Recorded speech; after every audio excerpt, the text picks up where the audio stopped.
In 3, in 2, in 1. Let's go!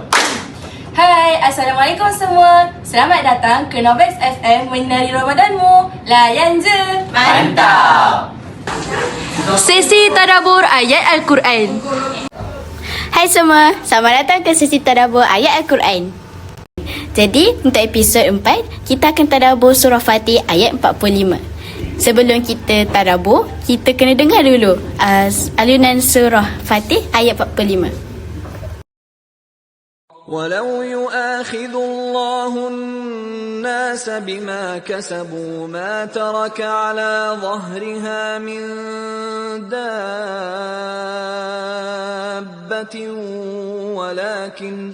ولكن يؤخرهم إلى أجل مسمى فإذا جاء أجلهم فإن الله كان بعباده بصيرا.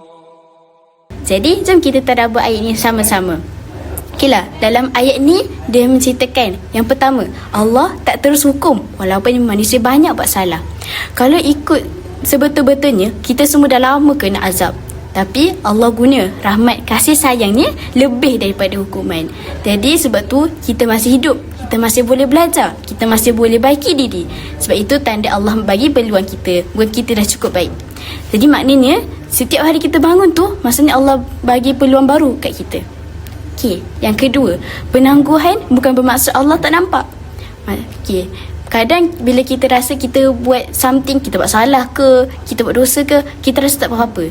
Tapi dalam ayat ni Allah cakap Allah tangguh, bukannya Allah lepas.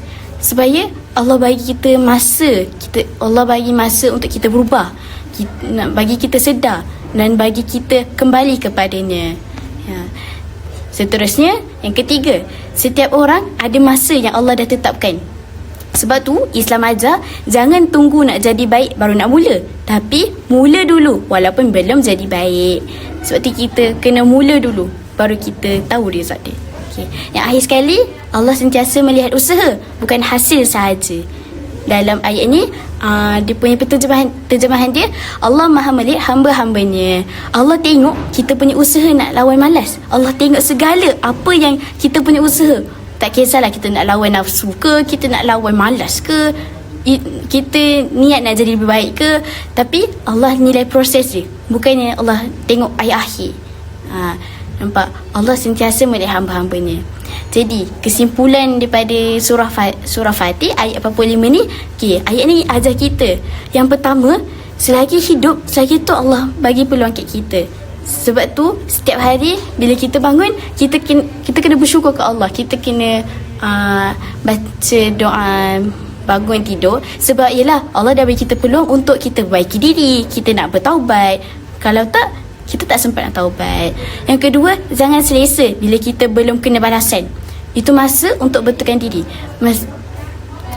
Akhir sekali, gunakan masa sekarang ni untuk kita perbetulkan diri kita. Maksudnya apa masa yang sekarang kita dapat ni sebenarnya hadiah daripada Allah, bukannya kita elok lagi sebenarnya. Okey, jadi itu sahaja untuk tadabbur ayat untuk kali ni. Sesi Double Trouble on Air. Hai guys, kembali lagi bersama kami di sesi Double Trouble on Air. Okay, jadi bersama kami hari ni ada dua orang star, iaitu daripada TKC dan juga SAS. Okay.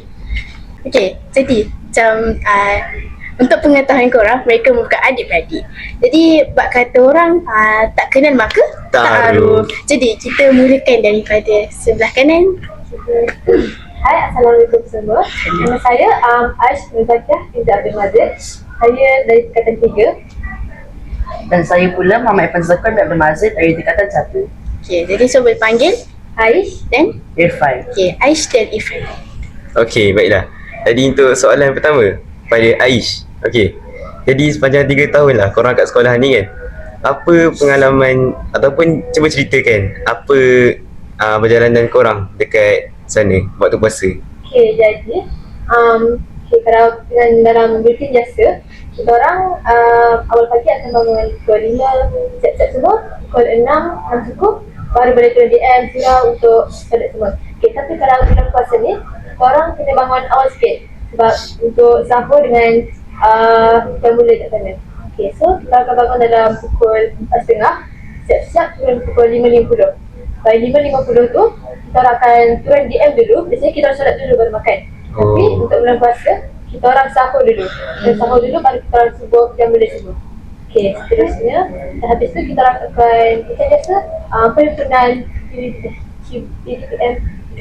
PDP. PDP. Okay, PDP tapi ada perubahan late tahun ni di mana mereka akan tukar masa rehat bagi budak yang haid. Mereka akan teruskan rehat, tapi kalau budak yang puasa mereka akan ada satu sesi usrah dengan makan kelas di mana mereka ada kumpulan sendiri dan mereka akan ada yang akan date bacaan mereka. Jadi dia macam sesi usrah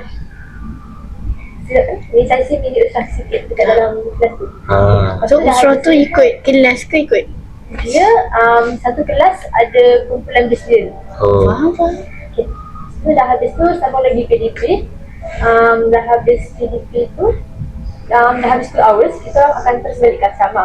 Okay, tapi kalau dalam rutin biasa kita orang pukul 4.30 tu kita orang kena turun solat asar tu diadah. Okay, tapi saya tak pasti bagi bulan Ramadan ni mereka akan teruskan dengan diadah tu ataupun mereka akan tangguhkan.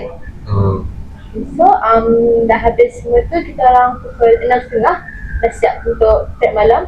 Kita akan turun DM, solat maghrib, solat apa semua. Okay. Tapi dah habis membuka, kita orang sambung tarawih. Sambung tarawih, maghrib, isyak, lepas tu tarawih. Dah habis tarawih tu baru kita orang sambung prep malam. Kita dah sambung prep malam, naik tu habis. Naik tu macam pukul berapa? Lepas tarawih, lepas tu prep malam. Biasanya kalau dah siap maghrib dengan isyak, kita orang akan naik pukul 10.30. Habis prep malam pukul 10.30. Lepas tu pergi DM lah. Ada boleh? Ada More. Okay lah. Soalan untuk Ifan lah kan. Sebab kan tak ada experience lagi sebab form 1. Jadi apa perasaan bila first time puasa bukan kat rumah, di tempat lain? Apa perasaan? Okay, sebenarnya saya form 1. Sebelum ni saya akan berbuka, berpuasa, tarawih semua dengan family, ibu ayah, adik-beradik. Tapi special untuk tahun ni sebabkan kita orang di SBP, kita orang insyaAllah dengan adik-beradik, ibu bapa semua.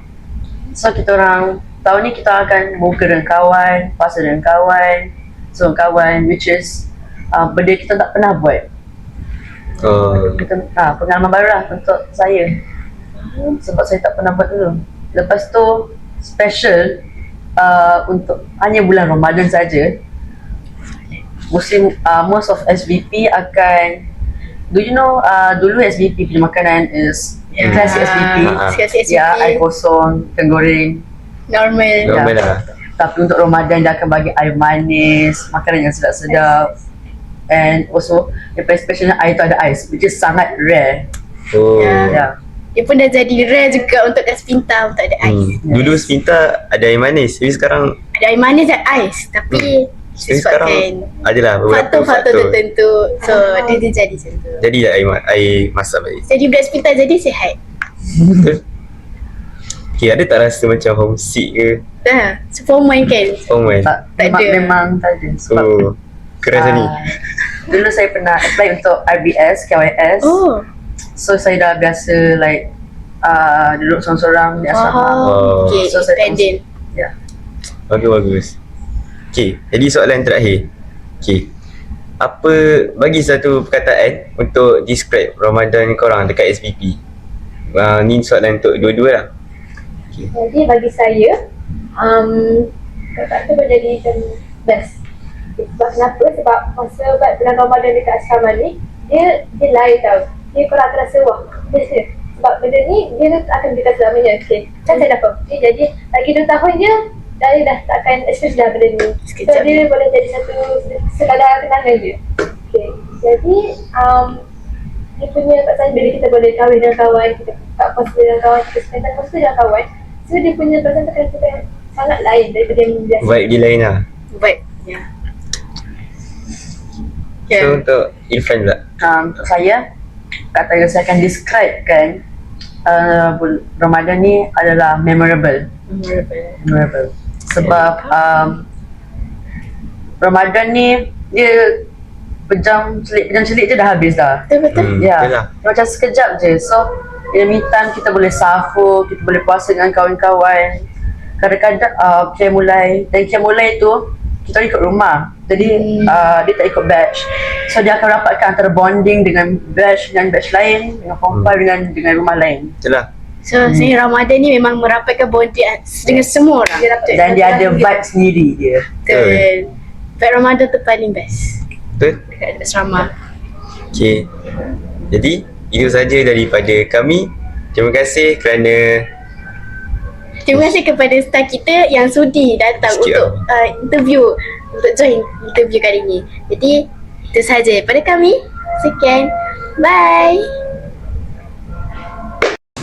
Sesi relate tak relate.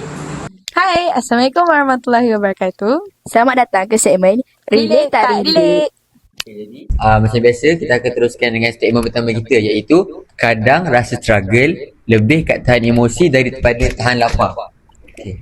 1, 2, 3. Tak relate. Tak relate. Serius tak relate. Asal tu? Okay, sebab alah, emosi ni biasalah. Macam terbiasa tahan dari emosi. Lapar tu sebab sebulan kita puasa. Macam hari lain tu ada je tahan emosi juga. So macam biasalah benda tu, emosi je pun. Kita tahu lah kalau akulah.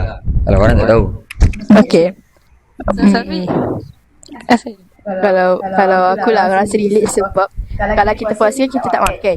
Sebelum kita makan kita jadi extra penat. Sebelum kita extra penat kita extra. Sebenarnya orang kadang-kadang simple mistake pun kita tak marah. Sebab kita Tapi perempuan. tak makan, so sebab lapar lah cerita. So lapar kepada emosi. Lapar dia mempengaruhi emosi. Betul. So emosi ke lapar?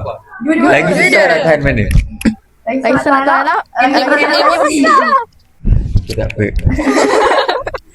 Kita tak perlu faham. Okay, itu pendapat dia orang. Pendapat aku lain, pendapat orang lain. Betul. Setiap orang pendapat masing-masing. Okay. Mira sama rasa sentuh sebab lapar. Betul, lagi-lagi kalau bulan puasa ni kan kita tak minum. So kita jadi macam malas nak bercakap dengan orang. Lepas tu bulan puasa ni ramai juga nak bercakap dengan kita. Plus ada macam sikit. Macam taste tak terminat. Itulah. Gitu. Okay, seterusnya kita pergi kat statement kedua pula. Puasa ni kadang bukan pasal lapar, tapi pasal kita belajar appreciate masa dan momen kecil. Okay. Alright. 1, 2, 3. Relate. Tak relate. Aduh. Relate. Sebab macam lu, kenapa tak relate? Dia kena tahu kenapa tak relate dulu. Betul. Sebab dia pelik sikit ni. Sampai semua tak relate. Kalau tak relate sebab kalau berpuasa ni kadang-kadang macam kalau nak cakap pasal kita berbuka sama-sama, like kalau hari biasa pun kita boleh makan sama-sama, faham tak? Macam sama makan sama-sama macam tu. So yeah.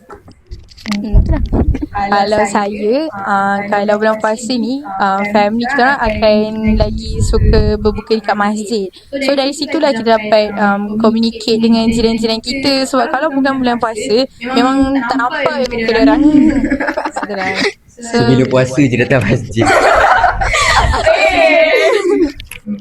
Tak ada dia. Sebab mengibaratkan Ramadan. Okay. Kalau aku relate sebab yelah sebab baru-baru ni ada keluar dengan member buka puasa kan. So benda tu tak pernah keluar dengan member kita buka puasa.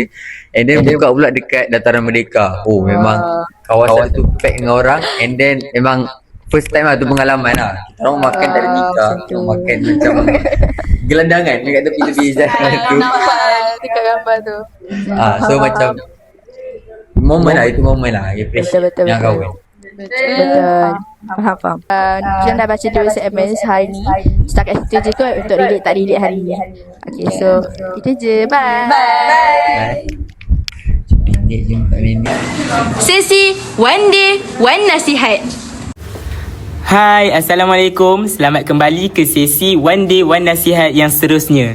Jadi, macam biasalah, pada hari ini kami akan bacakan nasihat yang korang semua bagi dalam Google Form yang kami bagi hari tu.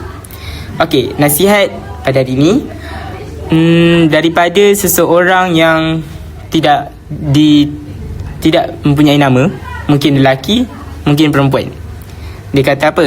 Dia kata, kadang-kadang kita terlalu sibuk nampak baik di mata manusia sampai terlupa untuk benar-benar jadi baik di sisi hati sendiri. Kebaikan yang tulen tak perlu dihebahkan, tak perlu sibuk menilai hidup orang lain, dan tak perlu mencari perhatian untuk nampak suci.